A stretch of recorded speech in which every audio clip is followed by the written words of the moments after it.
Grand Rising, everybody. Welcome, welcome. So, today's session is on positive self talk, healing from within.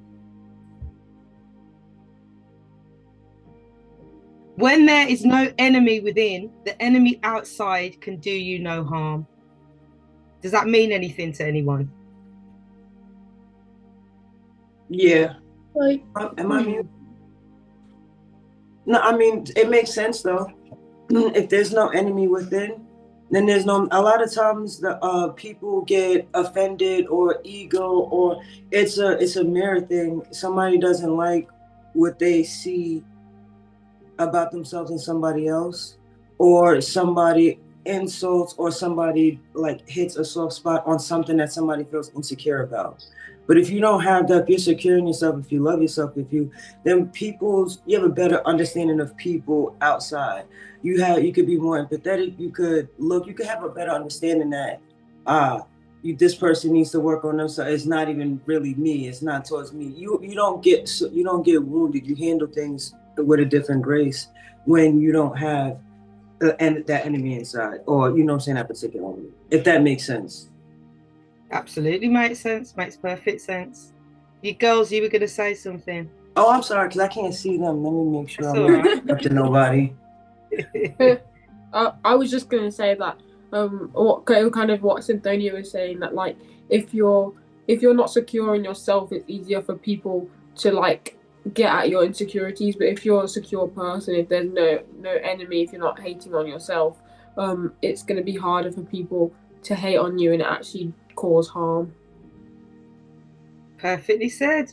And I think for me, something that I used to think about a lot from childhood is like people can say anything. How do we know whether people are true or telling or lying, or because you can literally say anything. Our next session, which we're going to be doing at the end of September, the last Saturday of September, is going to be healing our inner child, a return to self. And I'm just giving you the heads up for that now at the beginning of this session. The child who is not embraced by their village will burn it down to feel its warmth. I won't ask you what that means because I think it's quite obvious, They laugh a lot. Changed totally Let me, quick.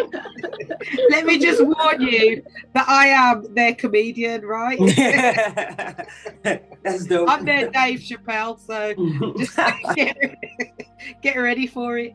So we're going to do a very quick, just as an intro to next time, an inner child 5-minute daily routine, which we're just going to run through very quickly together. I'm just going to set the timer on my phone. So first of all, I want you to make sure that you're sitting comfortably. Close your eyes, take some slow, deep breaths, and picture yourself in a calm space.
I would like you to visualize your younger self. Notice their appearance, their emotions, and their energy, and greet them warmly as you would a loved child.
I'd like you to ask your inner child how they feel and what they need,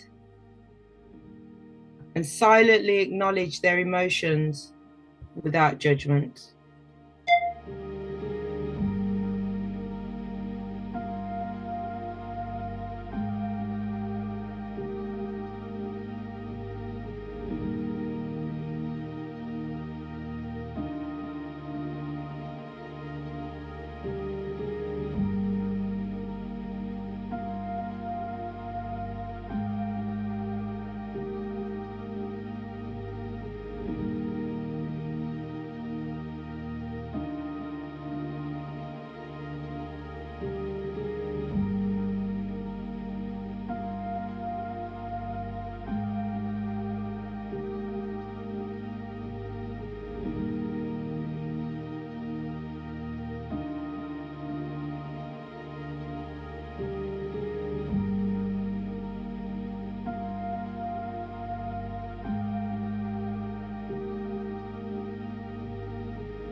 For the next 60 seconds, I'd like you to speak some gentle affirmations to your inner child. Things such as you are safe, you are loved, and your feelings matter.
And then for the last minute, imagine that you're in a comforting scene with your inner child, with yourself. And for the last minute, I'd like you to take some deep breaths and give your inner child a hug.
And when you're ready, just open your eyes and rejoin us back in the room.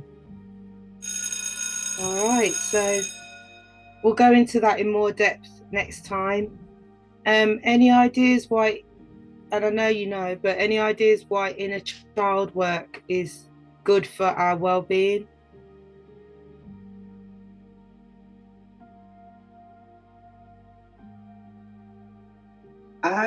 For me, like, I feel like this is honest. And like, as I was closing my eyes and I was talking to the affirmation, I was just like telling my younger self, like, you know, you, like, how important you are. Like I couldn't even be the person that I am now had I not reconnected with you as I was talking to my younger self, you know. because it was since when I started meditating and actually reconnecting and hugging my younger self, like in my meditations, that I start loosening up, like in my world, in like in life, right, and amongst other things. So I was just like, even like I haven't been back to talk to my younger self in a while, and this was the first time in like months, and like it felt so good. And I was even telling my young self, like, I'm surprised you're not mad. Like, I'm surprised you don't have an attitude. Like, you know, like she was just like, she just hugged me. It just felt good. It felt warm. It felt like, you know, and I was just like, yo, when you said to give the affirmations, it was just, I was just in the process of just getting ready to like, just be so grateful. Like, yo, you, how important. Like, I'm so glad that, you know, that I met back up with you. And, you know, when I was in your position, I didn't realize like how important I was, and I felt like what I had to say didn't matter. Nobody appreciated, and you know, I thought all the stuff. I believe the stuff that people who didn't love themselves said about me. You know, and I was just telling my younger self like, "Y'all, thank you so much for letting me, you know what I'm saying, reconnect because it has opened me up in my world to, you know what I'm saying, that kid has sparked the creativity in me to, you know what I'm saying, and that everything." So I don't know what it means to everybody or if it has a general meaning to people reconnecting with younger self, but to me and for me, like it was the actual cornerstone. It's the actual key to my transformation and my change and my growth, like for me. Yeah, that's huge. I love that. I mean, I have Omae and Millie are still quite young, so their childhood isn't far away. Right. But They hugging their babies. Like. you know, but I have a picture of myself when I was about, I must have been about 5 or 6 on my wall. And I've got pictures of them at that kind of age, 3 and 4, 5, 6 on my wall. And it helps me to remember who I am, but also to remember who they are. Because even I say to them all the time, I said to Omae the other day that I forget that you're still growing. You know, that I'm looking at you now and I'm seeing this new version of you. You look different. And she's going to keep looking different. And Millie's going to keep looking different, you know, because we're aging, we're growing every day. But remembering them as those little, and I say it to them, that's what I see when I look at you. I see that little 3, 4 year old. I don't see this big 18-year-old. And you know, for me, the picture of myself that I look at reminds me that I wouldn't treat my little self like that. So why would I treat my big self like, you know? And like you say, all the gratitude for, it's amazing what happens as you grow older and your eyes open to reality. Because as a child, you don't even, that's just your world, isn't it? Mm-hmm. You know, and then you go out into a world and you learn all these other things.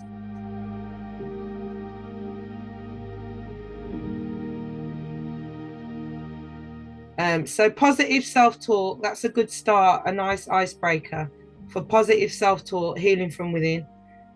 It's not what you are called, but what you answer to.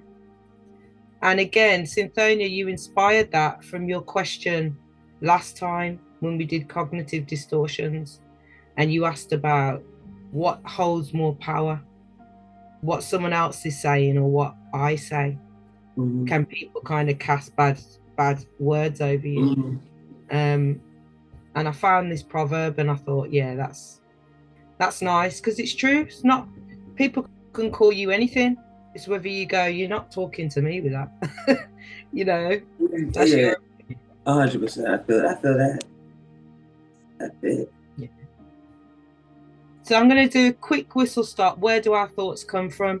The reason for this is because people have different belief systems, and essentially you can't change your inner dialogue without having an idea or a firm foundation of where your thoughts actually come from.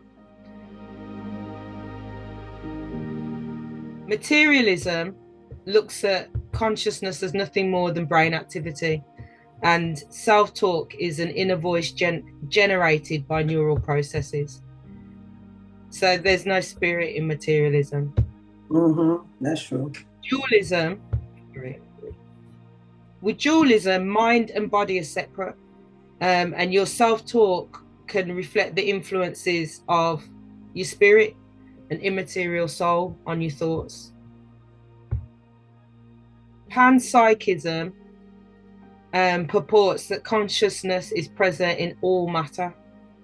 That led me to think to some of the thought leaders, spiritual people that I listen to, and they will say that consciousness is in everything.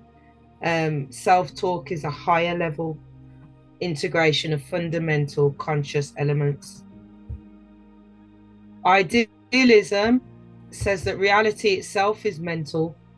Self-talk isn't just inner dialogue, but an expression of the mind's role in constructing reality. And then we have Buddhism, where there isn't a fixed self.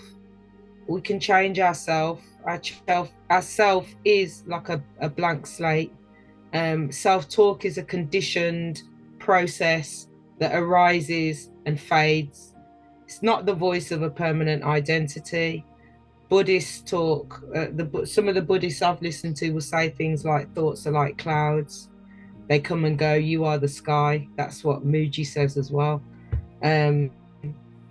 Neutral monism, mind and matter are two aspects of the same underlying substance, and self-talk is a manifestation of this unity, combining language and thought. So mind and matter are the same thing, but two separate aspects of it. So to summarize, in practice, self-talk can be interpreted differently depending on what you choose to believe in. Materialism sees it as a cognitive tool shaped by neural circuits. Dualism suggests it could be a dialogue between body and soul. Panpsychism, Panpsychism and idealism interpret it as a manifestation of consciousness's nature.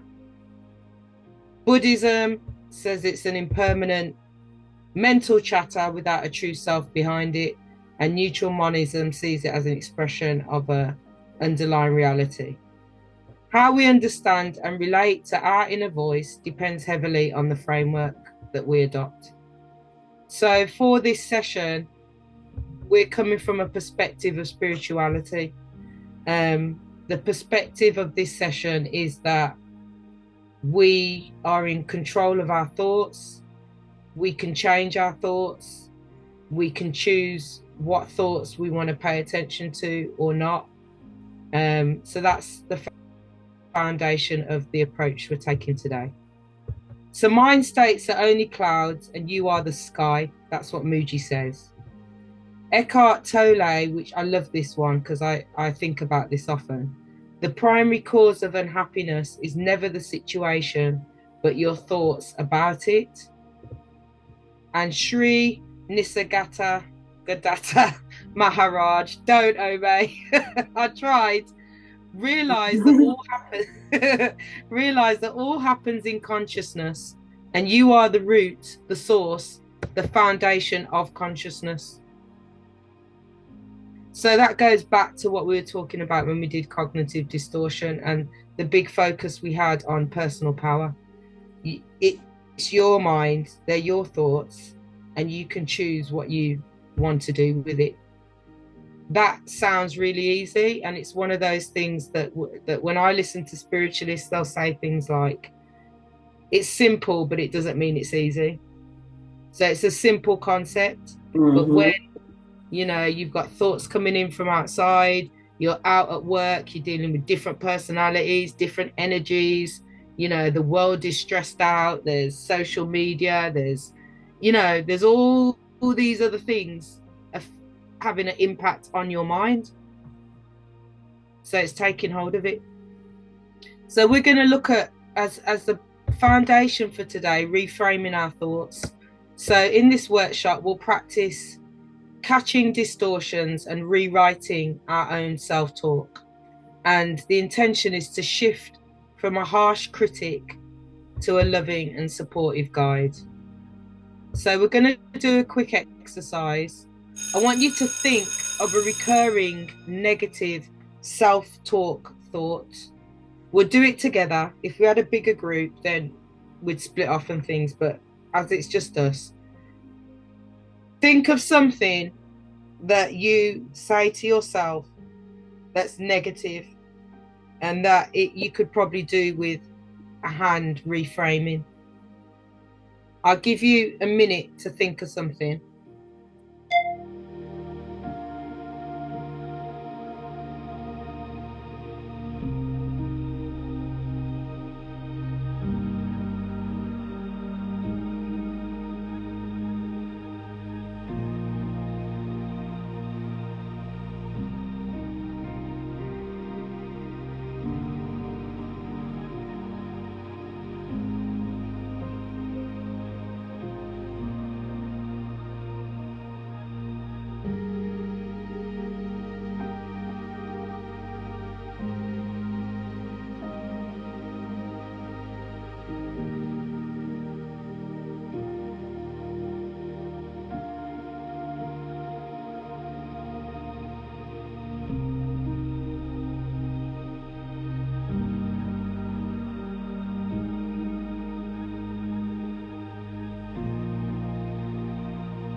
All right, have we all got an example?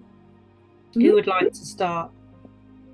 My one's kind of broad because I kind of like, but yeah, I was thinking that sometimes when I set like really high goals or something, so like at the start of the summer, I was like, I'm gonna wake up really early, and I was like, and then when I didn't do it and I like burned out, I was really annoyed, and I was like, why, you know? But it's the summer holiday, so I shouldn't really be waking up at 6 o'clock, 5 o'clock every day. But yeah. All right, so let's work with Millie. What was the thought, Millie? That like, I don't really know. I could think of it before, but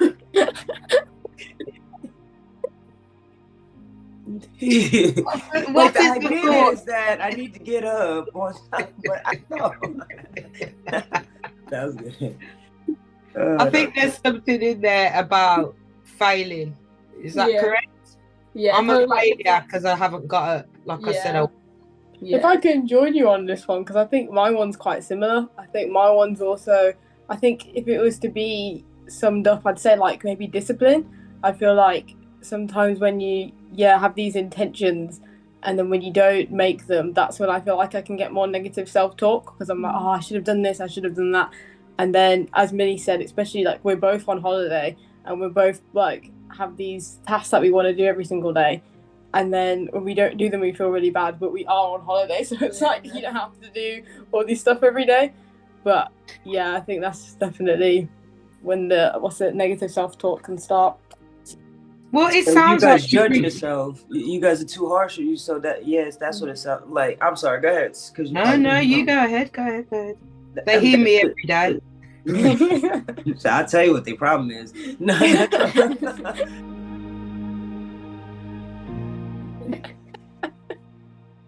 It sounds like you, because I have that same issue. That's not mine though, but like it's a like, dang, you like, come on, like you just disappointing yourself, like you you let, it's like I let myself know, like, dang, I knew I needed to do X, Y, and Z, but you only just like, see, like so you're too hard on yourself. But I don't know what the actual sentence would be. I guess the sentence would be something like you could do better. Yeah. Like, you know what I'm saying? Like something like that. I guess if you have to put into a sentence, I guess. I don't know, something like that though, because it's like a self-judging thing. Yeah. Yeah, I think that I agree 100%, and I think that you actually, in giving the statement, reframe the statement at the same time. So you said, I'm failing because I'm not getting up. But it's the summer holidays, man.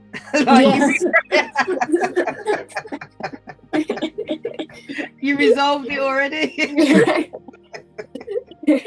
Yeah, right? You did. That's how you do it. You know what I mean? That's how you do it. It is the summer holidays. You're right. And I think a step further would be to say, what would be useful to me, this is what I would do to make myself feel better and like I'm winning, is go, what's the balance between that? You know? So can I get up some days early? Yeah. And on other days relax? Yeah. Because then you set yourself up to win that way. Mm-hmm. You know what I mean? Ooh, when I talk about gems, drop them. Cynthonia is the one. You are the one. You know, it's and look at the smiles. So it's a better place to be, isn't it? You know. Yeah. If you anything that makes you feel like you're failing, you've got to reframe. That's the bottom line, because you don't want to be in that place of feeling like a failure. That's a low vibration. Yeah.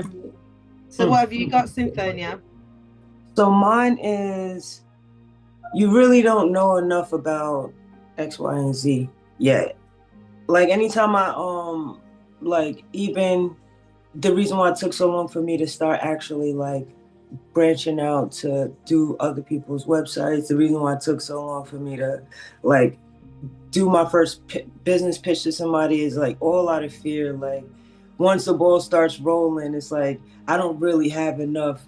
Do I have enough information to like continue to be authentic with this and keep it going? Like, I don't want to half-ass anything, and I don't want to be fraudulent to anything, and I don't want somebody to, as authentic as my intentions are, I don't want to like the ball starts rolling and then it starts rolling at a pace that I can't like pick up the knowledge on something, and then somebody could like try to expose me as a fraud or somebody that is not, you know what I'm saying? So that's like my biggest fear. My biggest fear is like, you don't really know enough yet about.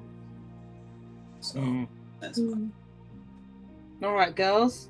How can you reframe that then? How could Cynthonia reframe that?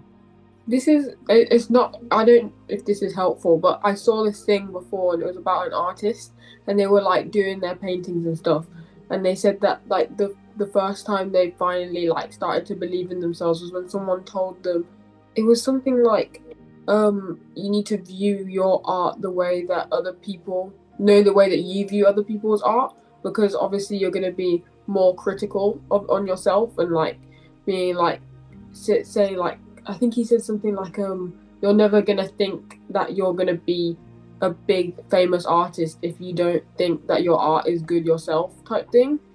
So I don't know if that, I just thought of that. I appreciate that.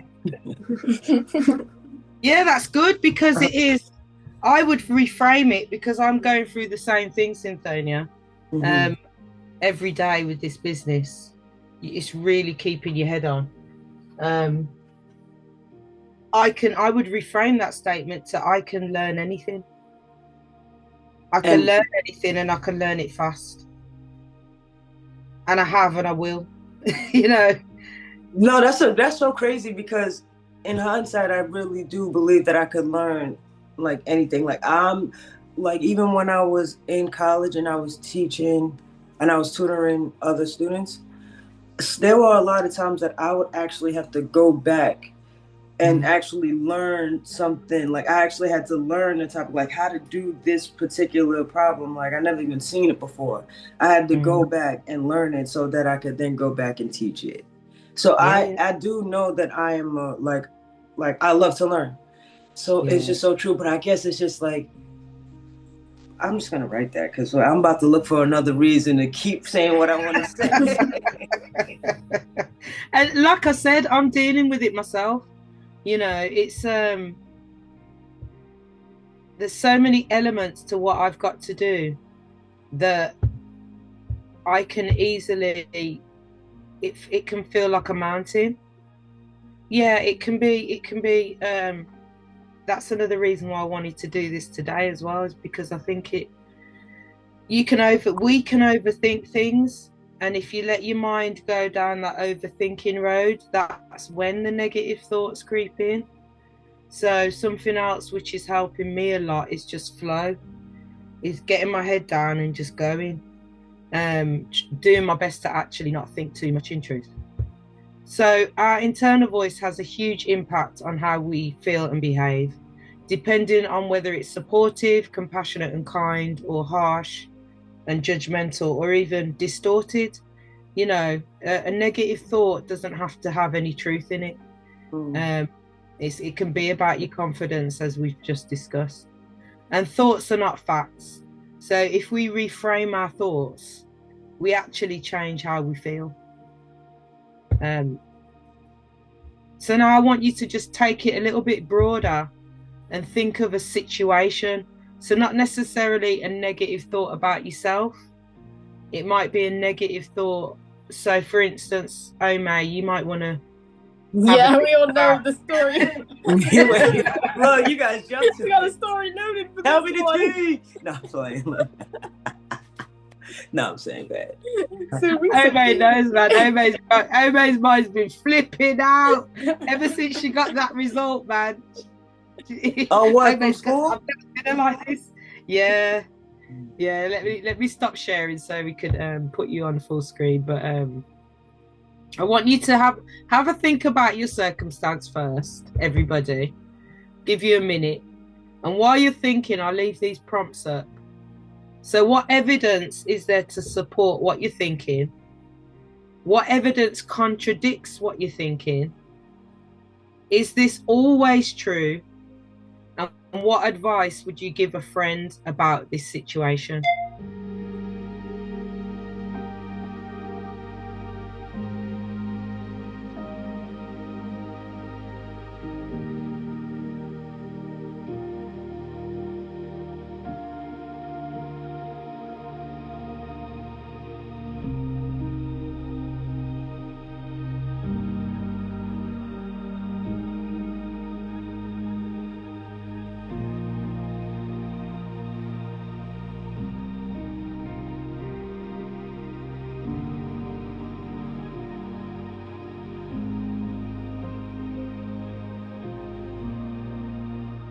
Go ahead, Omae. So my stressful situation that I had happened like a couple of days ago, and it's been going on for multiple days. Mom knows about it. I ordered some boots, and I did. Wait, what? I ordered some boots of we have what's it? This app called Vinted. Yeah, and also you can buy like secondhand clothes and stuff off it. Mm-hmm. So I bought a pair of UGG boots off there, and then I was really happy. I've been looking for shoes for so long, and I was like, yes, I got this at a good price. I was really, really chuffed.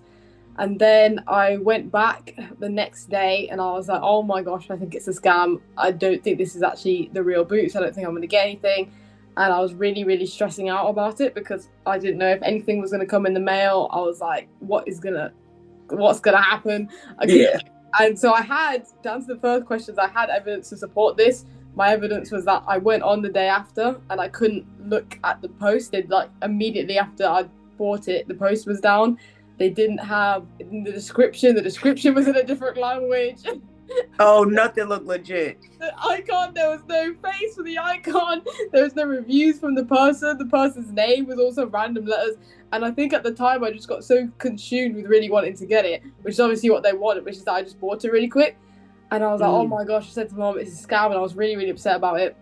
I did have some evidence to contradict this, which was, well, they had a listing on there, so they have to, the way the app works, I'm assuming they have to send something to you, and you have to say, okay, I realised when it came that you have to actually say that you're happy with your purchase for them to get the money. I may have bought off Vinted before, but I hadn't. I know because it's quite secure like that. They have to send something to get the money, and then even if they send like a random thing, you have to say that you got what you got. So exactly. So you know, yeah, and yeah, I didn't know this at the time. To answer the question, is it always true? Majority of the time was that I guess you're not gonna buy something that's gonna not be what's actually on the listing. So I got really worried about this, And what I would say to a friend, which is what I was saying to myself, was like, calm down, you don't know what's going to happen, just wait for it to be delivered, wait for it to get here, and then you'll know what's going on. And even though I knew what to like tell myself and mom was supporting me and stuff, I was still really stressed and sad about it. It was like, even now, like now it's come, I feel way better because I did get the boots, but it was just very, very well, what's the word? It was like it's a very good dupe. Yeah. It was just like a, yeah. I must give them a round of applause because they did a really good job of making it. Look, you thought that was a scam and they ended up being top tier. Ain't that so? Like they really put like all the effort into making this seem like the real boot. To be honest, they could be real Uggs, but they don't look like good quality enough. I don't think they're real Uggs. But I checked, like the logos and everything are in the same place, but they just look a bit. There's something missing. But other than that, well, they've got the box, so they must have got some sort. Yeah, I don't know how they're doing this, but it's one of the best dupes I've ever seen in my life. There's counterfeiters that go out of their way. Yeah, they are supremely good at counterfeiting. Oh, you actually want to see? I got Yo, hold on one second. Not just you, Omae. You can calm down now. Other people get got as well, mate. Yeah. Oh my god. Omae also, I'll take this moment to say that Omae also got very vengeful and started going around and reporting anyone she could find unvinted. Really? Hold on one second. No, I gotta show you guys. So I got got for $100. I did. But it's a lesson learned, right? They have a legit like bootleg Apple thing. So now when he says that, now I'm going in and I'm doing my research or whatever, and I'm looking at I'll go to Apple and look at how the Apple box is on the back, and I'm like, dang, I got. Yeah. And you got. I mean, like you say, there's the evidence of how far counterfeiters go. Look, that's what I was saying to mom. Yeah, because it came and mom was like, "Look, it's in an UGG box. It's got the UGG wrapping and the UGG thing." And I was like, "Nah, something's up here." And I checked. They'd done it really well, like ridiculously well. But I had to go on the website and check. They even had the nerve was they put a slip in, and on the slip it said, "Contact us about counterfeit." About making sure things aren't counterfeit. And I was like, you're the counterfeit. Yo, they went above and beyond. Yo. What I mean? I was like, oh. What's crazy is that counterfeit, they're making like millions of dollars a year. Like they're making millions of dollars a year. Like that's the crazy part. They're so legit and so official and so that they're actually.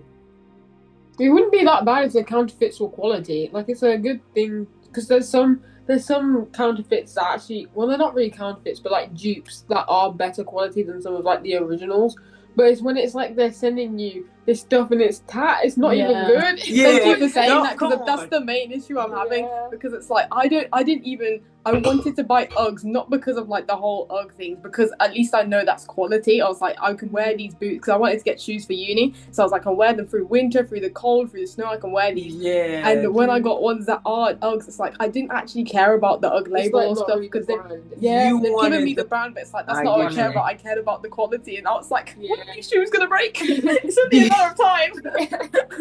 Be walking down the street just in case. No, but you have to. But that's actually, but that's actually part of my process now, right? Like, because you got them, right? You know they counterfeit. So you have to now, you can't tell you something, oh, they're going to break that. Now you tell you something like, listen, these things, they came so official, the box, the label, they're going to make these, these things are going to last, because if they don't, I'm making a comment, I'm reviewing, man, I'm pointing out all the fake stuff, and these things are going to last through the winter. Like, It's got to. The thing is, you can't.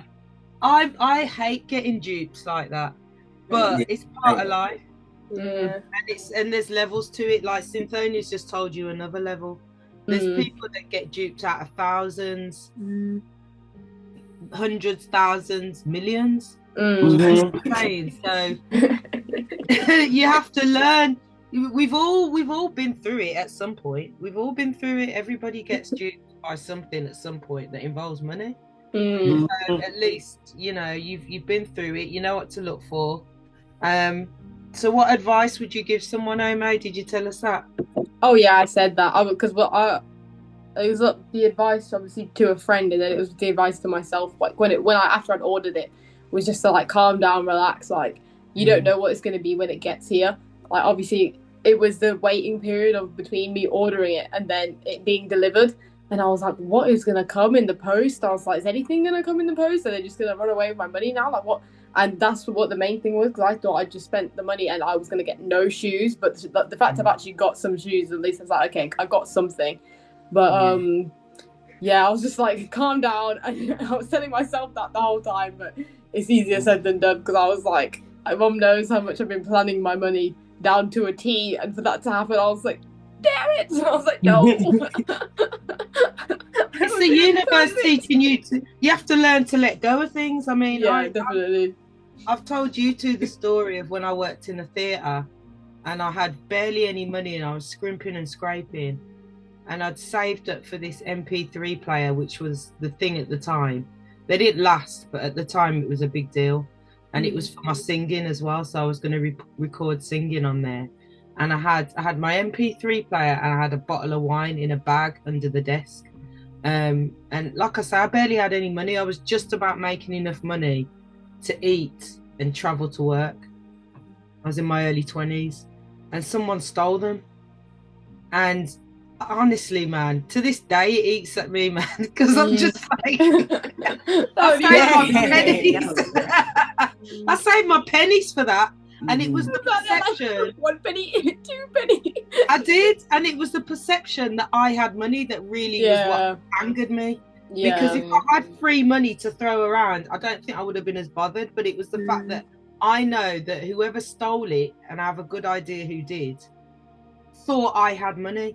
That's like when at school they were mom's headphones, because I was borrowing mom's headphones, and someone took them. I still don't know who it was, and I found them like a month later after I told mom. I felt so bad because I lost my headphones at school. I found them in the art cupboard, in the random art cupboard across from the school, and I'm like, someone took these headphones and moved them all the way to here.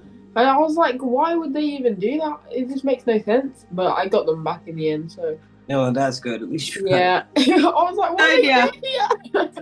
For every parent watching this, and anyone who's got nieces, nephews, and whatnot, just know that Millie sometimes needs to just, because. No, I told you this. Yeah, I know. But why did you not have my headphones? No.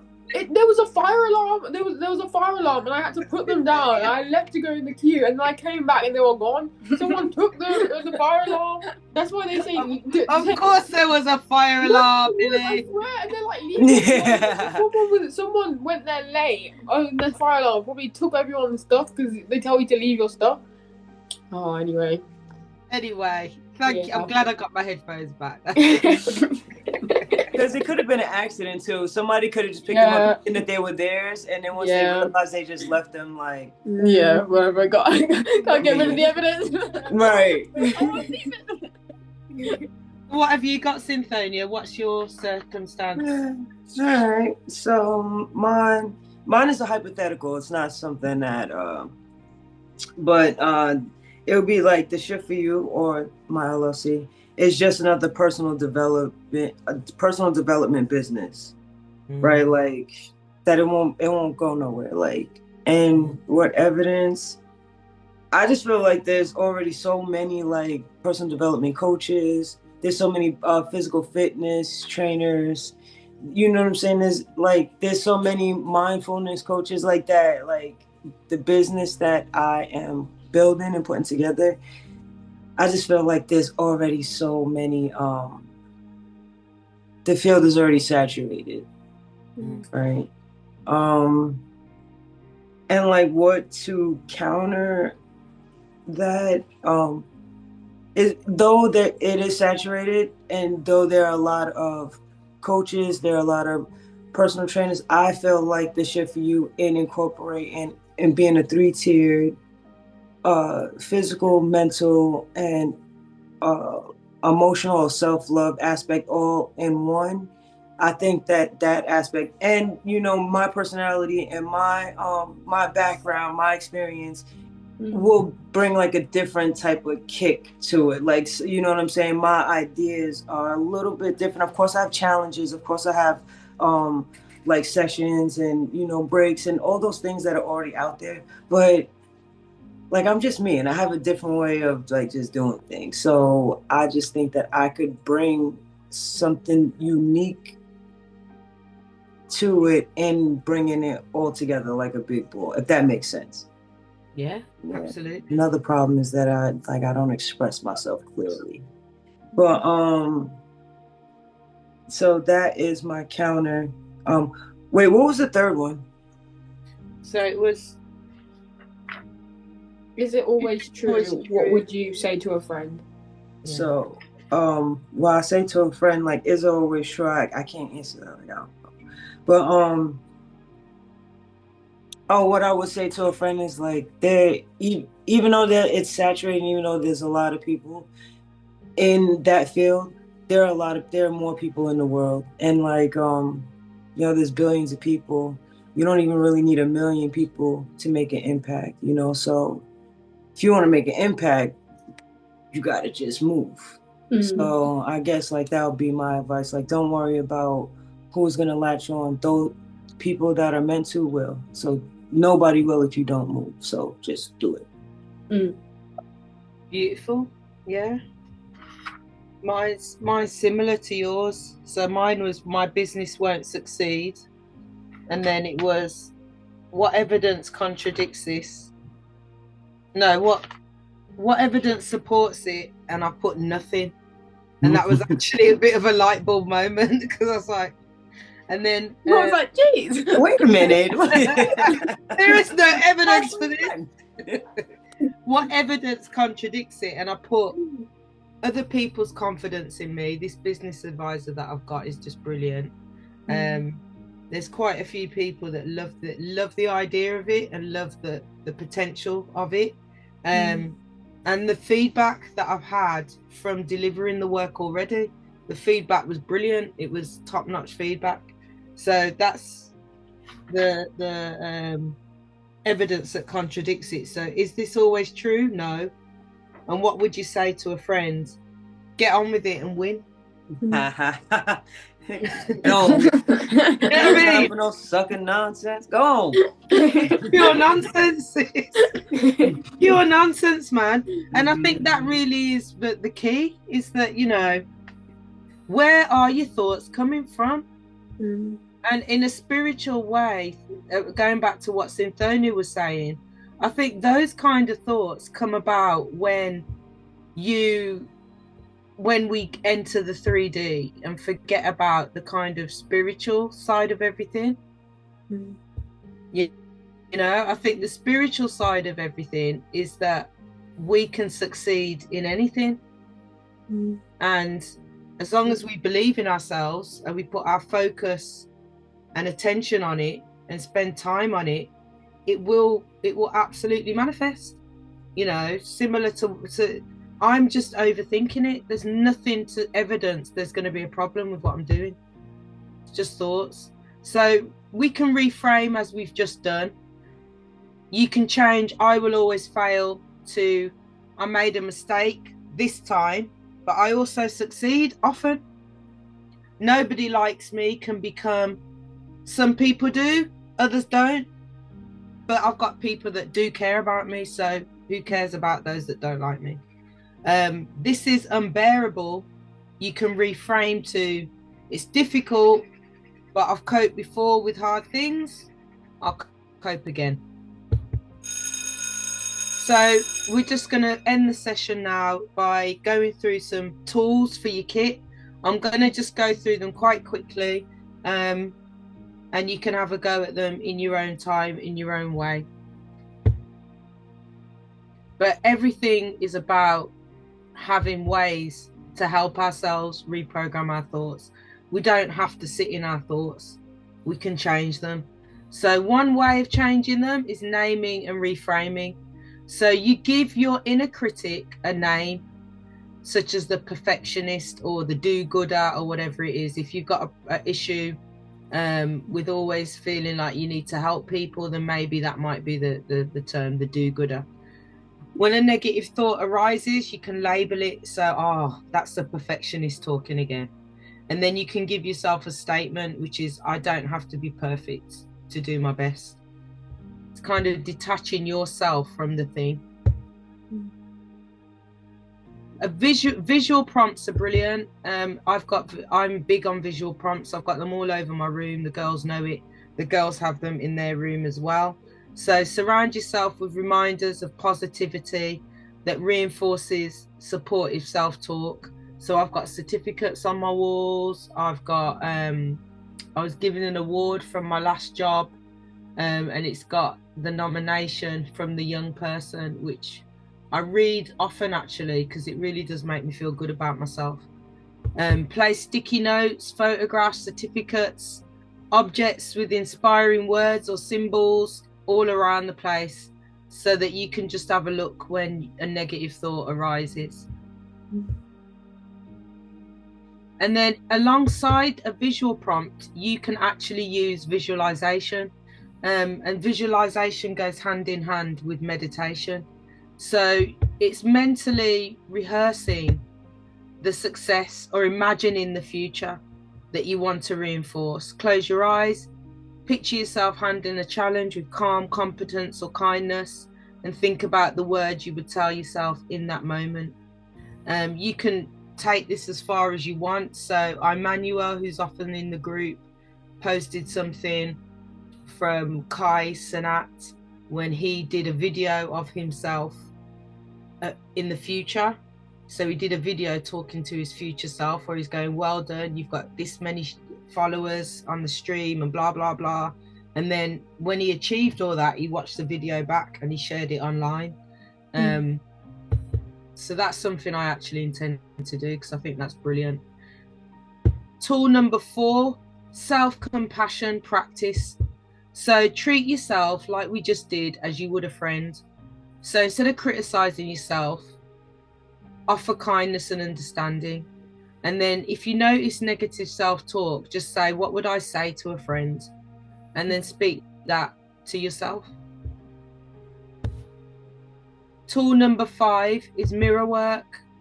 So it's the same thing. A lot of these things overlap, but you're looking in the mirror as you say the positive things. Does something, it's a bit like what we've talked about with writing things down. I see it as a spiritual practice, mirror work. And when you look in the mirror and you say something to yourself, it has a different power than kind of just sitting and saying it to yourself. So that's worth a go. Externalizing your inner voice is tool number 6. So just again, it's a bit like becoming a coach. Just imagine that your inner voice is separate to you, and then you can look at it as it's separate. Is this positive or is it critical? And then just nurture the positive voice to be your ally. So just imagine you've got an inner guide or mentor that's giving supportive advice, and when the negative thoughts appear, the supportive voice responds. Tool number 7 is anchoring to past success, which we've talked about as well. All of these things you can make as big as you want. Again, you can make posters with this, you could journal this. Journal prompts is another thing that we can go over maybe at a future date. But just reminding yourself of everything you've achieved. When self-doubt arises, think of a time where you overcame something like that or something difficult. Write it down, because that adds to the reinforcement of what you're thinking. And say to yourself, I handled that and I can handle this. And something that really helped me was there was somebody that I watched who said something about whenever you're in a difficult situation, just say to yourself, I'm here now and I got through everything else before. So why is this going to be any different to before? Affirmations, we've done a whole session on affirmations before. Positive statements that you repeat. You can do 369 method. You can have as many, affirmations as you want. You can have affirmations in regards to specific things. It might be about money. It might be about health. Affirmations are powerful. And if you combined affirmations with something like journaling, but in this instance, it's in terms of reprogramming our self-talk, it's journaling specifically for gratitude and for strength. So gratitude, I've come to learn through different spiritual guides, does put you up in that high vibrational state, because we're always in the present moment. Our signal is what it is in the present moment in this quantum reality.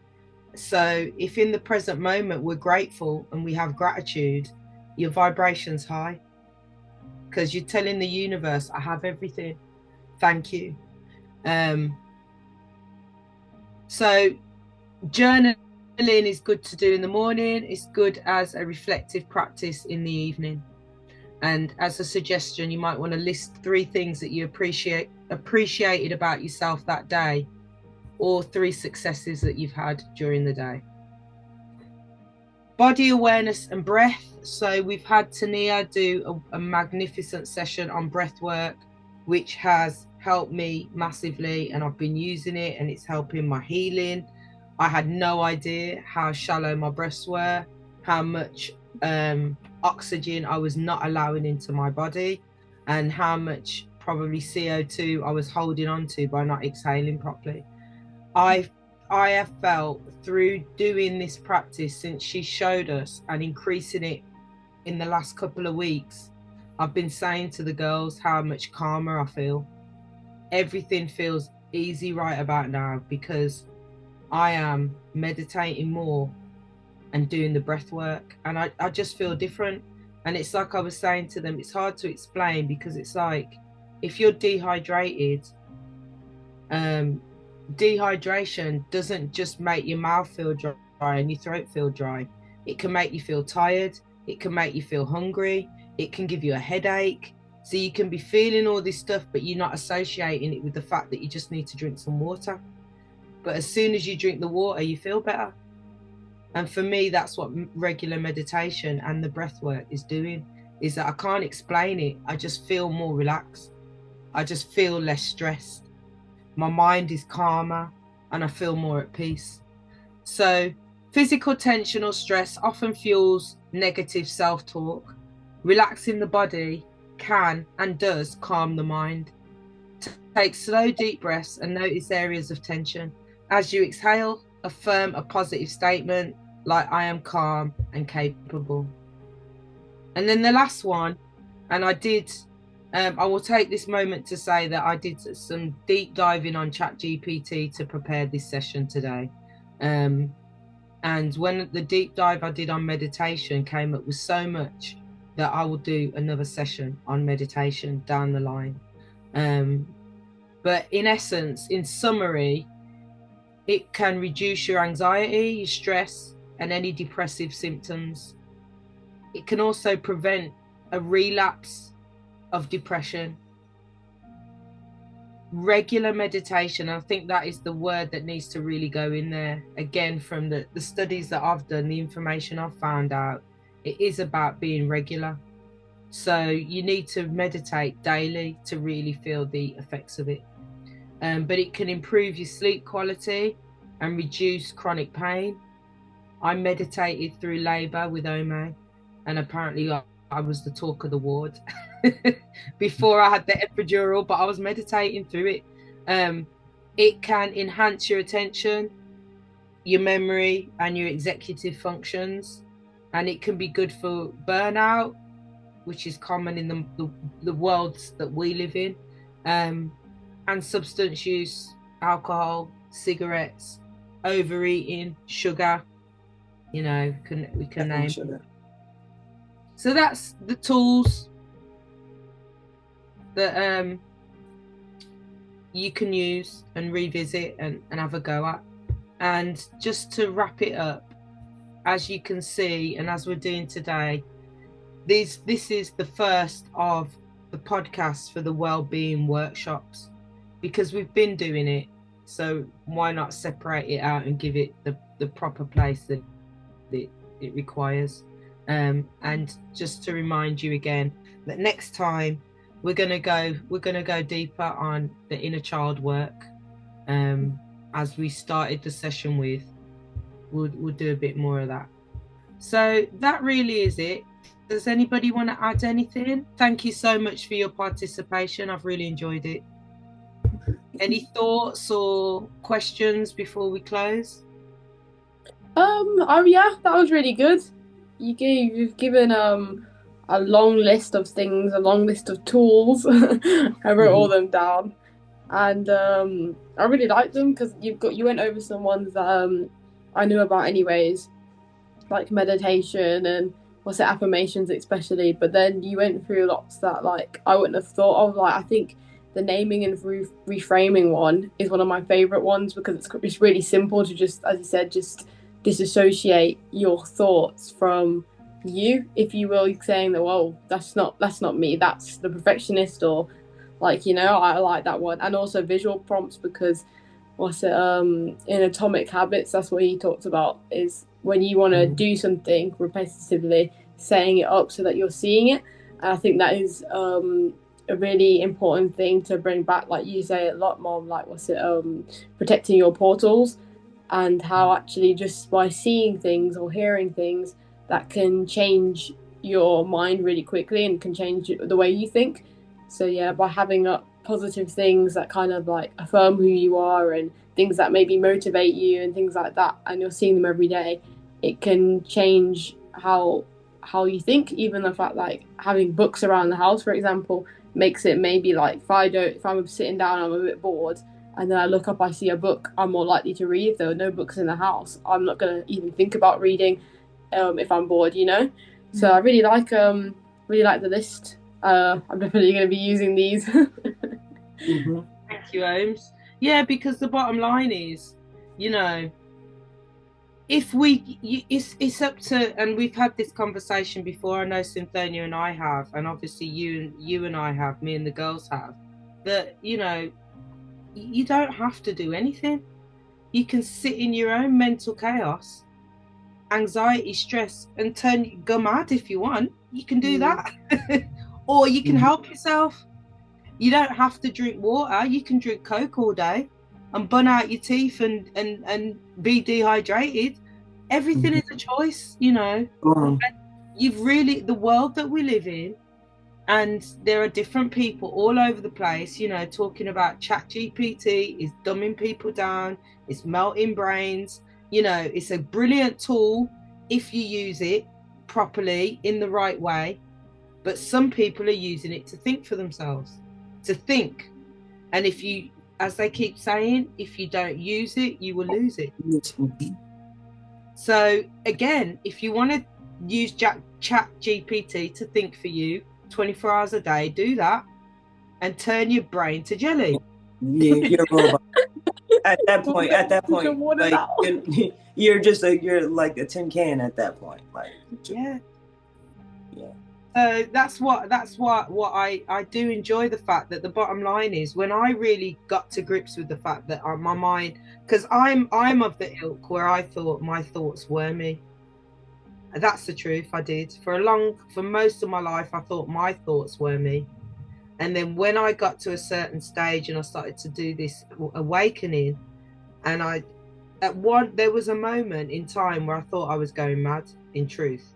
And Omae and Millie don't get it as much, because obviously I've learned and I've taught them. So I've been teaching them as they're growing up that your thoughts are not yours. You know, you can choose to generate thoughts, but there are thoughts coming in, you know. So there were moments where I did think you know, it was like, shut up, because thoughts would come in that were so far away from my spirit. And I'd be like, why are you thinking this? If you think your thoughts, all the thoughts, this is just my view, my disclaimer, this is my view. If you think your thoughts are all your own, you absolutely are not going to like yourself, aspects of yourself, because every thought that comes into my system is not self-generated. I know that for a fact. I'm picking that up off consciousness. Yeah, go ahead, Cynthonia.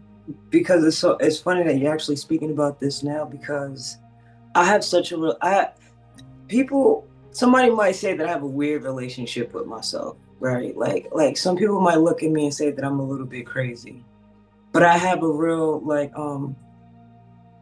when I say I talk to myself, I really have full conversations, like me and my higher self and my lower self, like we have conversations all day long. And it's just that, like, when you say that your thoughts are not your own, I mean, I'm using the terminology so it's easy to understand, because there's one voice that is really like it's to the point where it's just like listen, like, yo, you still with that? Like, yo, I have conversations like that, like, you still saying that? Like, come on. Like, yo, like, it's crazy, but like, I'm to the point within myself and knowing, and because I do have a relationship with other aspects of myself, that is just like, I know that voice now. Like, I know that those thoughts, I know when they're not my thoughts. Like, I know specific, like, I know how they resonate. I know how they make me feel. I know, like, the pattern in which they come. I know, like, when they come, I'm like, oh, here comes the self-sabotage, or like, in that sense.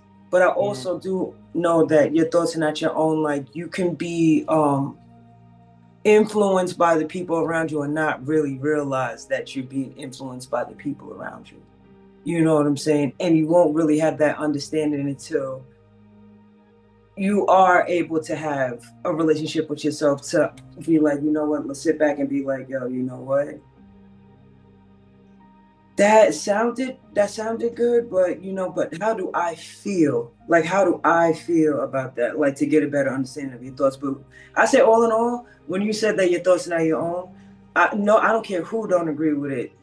That is an actual fact. That not every thought that comes, a lot of the thoughts that come into your mind, into your processing, are sabotaging, are from the world, are from bad energies that are they are not your thoughts. It is your duty to really have a relationship and have a love for yourself and understanding of yourself, to be able to decipher those thoughts. Or, like you said, there is no success for you, because we're going to beat ourselves down. We're always going to be in fear.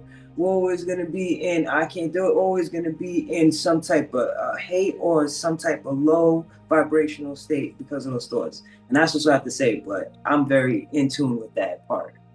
Yeah, because it's interesting. What I found interesting was when I asked ChatGPT, it came back with consciousness.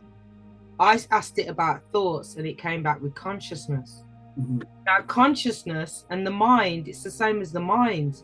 They are not physical things.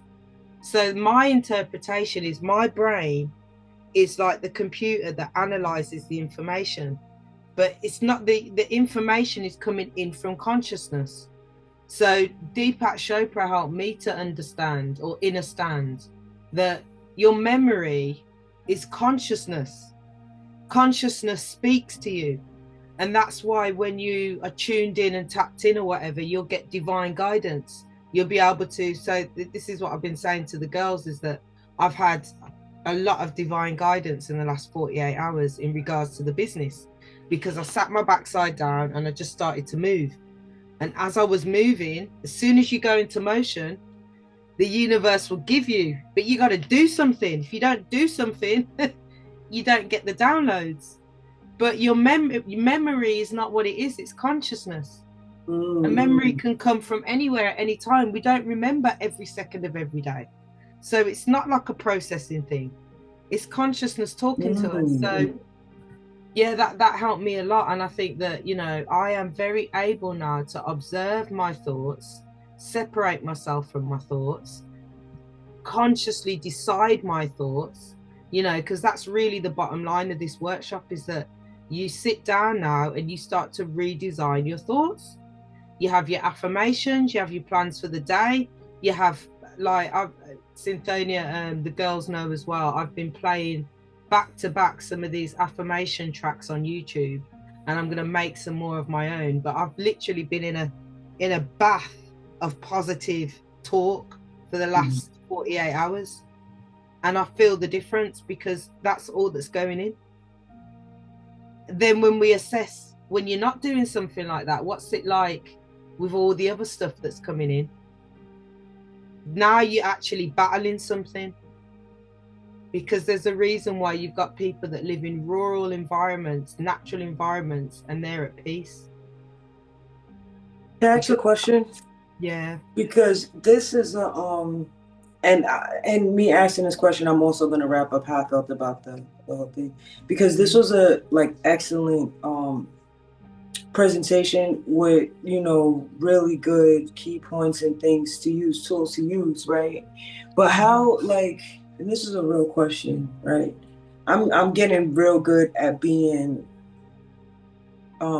consistent in good habits, right? Like, but I got to a point.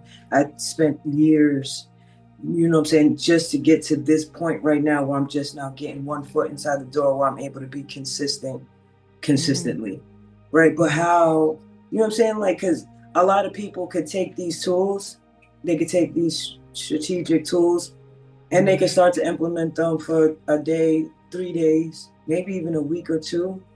But then, like, one crazy or stressful situation that is really hard to deal with, and this stuff kind of goes out the window for a period of time until it cools down for them to get ahead on and, you know, regroup and start again. But how do you stay consistent in the positive thinking? Because when you're changing your mind or you're changing the habit, it's a real hard thing. It's an uncomfortable situation. It's easy to say, you know, I'll play my music or I'll play the affirmations and this and third, but in hindsight, it's really hard to change behaviors. So how do you stay consistent in that? For me, I can only speak for myself. I think you got to have something that you love that can always take you out of a negative mindset. So dancing is my thing, and that's physical as well. I know the girls crochet. Mindfulness is one of the, when I was deep in anxiety and stress and fear, mindfulness was my way out. So it is remembering you're in the present moment is all that matters. The past doesn't matter, the future doesn't matter. It's where you are right now in this second. So a mindfulness practice that worked really well for me was origami. So I literally sat for about a week just making these origami flowers, origami boxes. And the more I did it, the calmer I felt, you know, and it's resetting your it's your nervous system. You got to reset your nervous system and resetting all of that, all of those chemicals that are going around in your body. So meditation is brilliant for that, because when you meditate and you calm your system down, it's like a reboot. All those chemicals, if you wake up, if you're in a constant state of anxiety, as I've come to learn, the body is ahead of the mind. So your body's going to just produce these chemicals that it's used to producing. If you wake up every morning and you look at your phone and then you're stressed out all day, and I know because I've been there, and you're stressed out all day and then you come home and then you're more looking at your phone, and then that's what the chemicals going around. That your body is your brain is a garden, and depending on how you're feeling and what your brain states are, your body will produce different hormones. And the stress hormones, that's why we've got all these conditions in the West, heart attacks and strokes, and because the body's producing this flight mode chemicals, hormones. I know what you mean. That's true. Yeah, so I think it is about, when you're in that place, you've got to have something that is a place of joy for you, that you know you can always visit.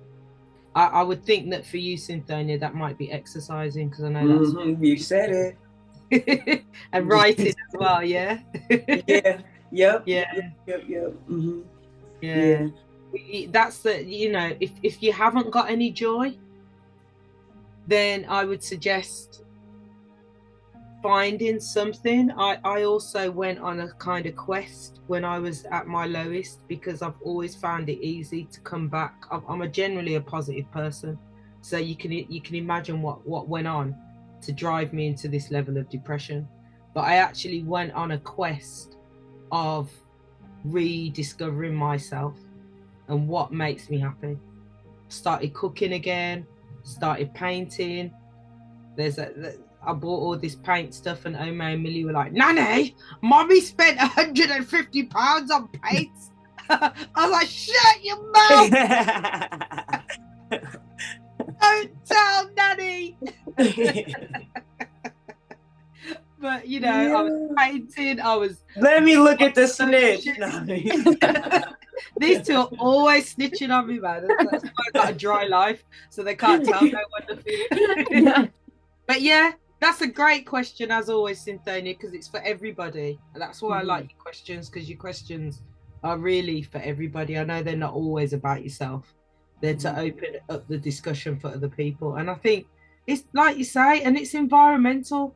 The other big part of it for me is just sometimes just reminding yourself that I'm in an environment that is stressful. If you're in a big city with, like when I lived in London, it was stressful. Getting to work through rush hour was a battle. You had to put your battle clothes on, and you had to go to war on the tube and then come out the other side and take a deep breath. I don't have to do that where I live now, where I grew up. That doesn't exist. So day to day, things are much more chilled. You know, so sometimes it really is. I saw Adriana put a post up about her moving. And sometimes it is about, you know, if it's having that much of an impact on you, change it. That's a true thing. Yeah, it is. But I've noticed though, even in, I guess that's part, like I have a burning desire to move. I don't know where, I don't know what, but I just know that I have to like leave New York, right? But in just now saying that, like just now speaking, I was thinking back to like when I was in the Bahamas and the way I felt just like in that space. And it wasn't because it was out, it was away from, you know what I'm saying, the US, but it was more so like just a calm, not a rustle and bustle, not a rush. It's like, I already know I'm not going to work for X amount of days. Like, it was just the fact that my nervous system was able to like really relax. Yeah. And it was from that trip that a lot of things about me have been so different. Like even me being like consistent in being in more positive things than negative. Like, right. And it's just like, and I wanted to say this too, also to Millie, because like I wanted to say something about don't worry about, it's not about being perfect, or like, you know, when you're talking about like you know, you feel bad because you're not getting up, blah blah blah, but you're I know you said about that, but just take this is just about everything. Like it's not about being perfect. It's about being present. It's about being consistent and persistent. Like, and I like since I came back from the Bahamas, I'm not trying to be, but you already know, I've been stopped trying to be perfect and do everything like to the T, right?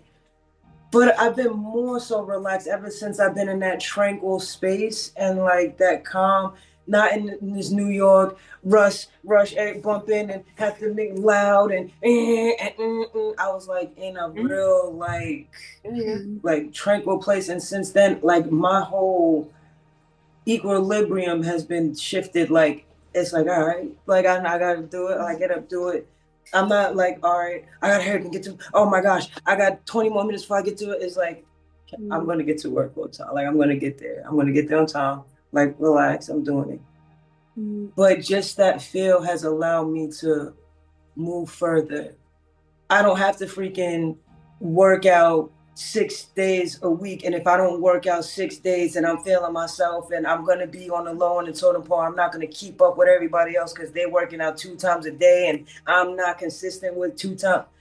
No, I'm doing exactly what works for my body, and as I continue to just be consistent, I continue to get better. You know what I'm saying? So like that's my advice. I know nobody asked me for it, but it's a real thing that I took mad years for me to have to being disappointed with myself. Like, dang, you know you're supposed to do X, Y, and Z, and you know now that you didn't finish your checklist, now you're behind, and now this, and come on, this. Do you really want this? You're not even really being disciplined, and it's just like, nah, like relax. Like my heart is in it. I'm doing it today. If I don't do it, I'm gonna do it tomorrow, and if I don't do it perfect, I'm still doing it because as I continue to do it, I'm going to get better and better and better and better. And as I get better, I'm going to get better, if that makes sense. It's a tumble effect. As you get better, you get better. So, yeah, I don't know why I started saying all of that, but yeah, I'm glad I said it.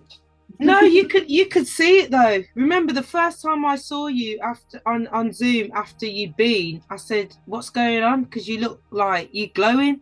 And then Adriana said it to you as well. She said it in the podcast. And even today, you can see it. You know, it is. It's like I'm trying to find the right words. It's like growing up in a little box, and then the lid being taken off. You know, there is so much, and I've been fortunate enough to have been to the Caribbean a number of times since I was a child, so I've seen it and I've experienced it, so I know it's there. Omae and Millie haven't had that experience yet, but excuse me, you when you see the difference in how, even if we just went to the British countryside, you don't have to live like this. Like where we live is called, the town that we live in, they call it Urbs in Raw, which is the urban in the rural. That's what it means. And it is that you kind of get the best of both worlds. Where we actually are located, there's quite a lot of nature around us, but it isn't, you know, we can go to the city centre and right, you're not all the way in the sticks, but you have a nice little nice scenery, and you could still go and see people. Nice. That's the perfect place. That, like, I want to live somewhere like that. Yeah, we are appreciative of it, because where I left in London before we came here with the girls was like what you're saying, you know, and I said Omae would come out the house like, I was like, what the decorates? But that you don't even realize there's people that have never experienced anything else, so they don't know what it's like. And actually some people would struggle because it would be so different. You know, they'd be bored, or you know, they'd find it uncomfortable. But it's just knowing we are the fortunate generation that we can actually have a think and have a choice and move, you know, because it's just 1 or 2 generations above couldn't do that. So yeah, it's been wonderful as always, deep conversation, and we'll see you next time for the wellbeing workshops. Wellbeing.